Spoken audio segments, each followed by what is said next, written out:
Il faut bien savoir que Allah Azza wa Jal dit إنك لا تهدي من أحببت لكن الله يهدي من يشاء. Que la personne connaît l'hidayah du chemin, connaît la prière.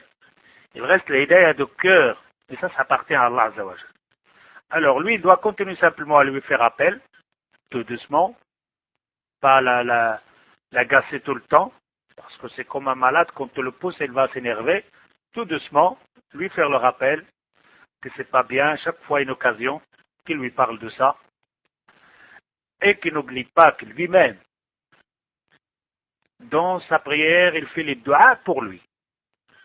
Ça, c'est les meilleures choses que tu peux faire. Les meilleures choses pour aider quelqu'un, ce n'est pas simplement de lui parler.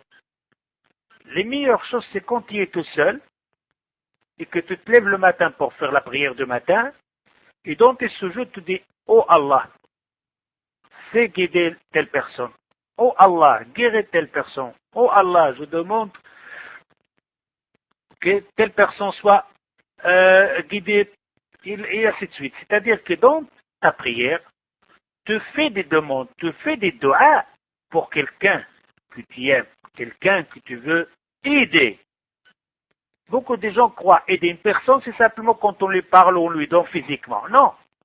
On peut aider quelqu'un que quand on est seul avec Allah Azza wa Jal, dans une prière, ou dans une prière de sécuratoire, à ce moment-là, tu fais les doigts pour la personne. Comme Abdullah ibn Mubarak a fait, quand elle est en train d'avoir un comportement avec ce juif, son voisin, j'ai raconté l'histoire plusieurs fois, et que Abdullah ibn Mubarak, quand il est rentré, il a vu que le juif, il était bien.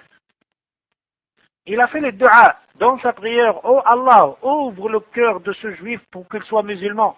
Il dit, il n'y a pas 2 minutes après, le juif toque à la porte. Il dit, Abdullah ibn Mubarak, comment je dois faire pour être musulman?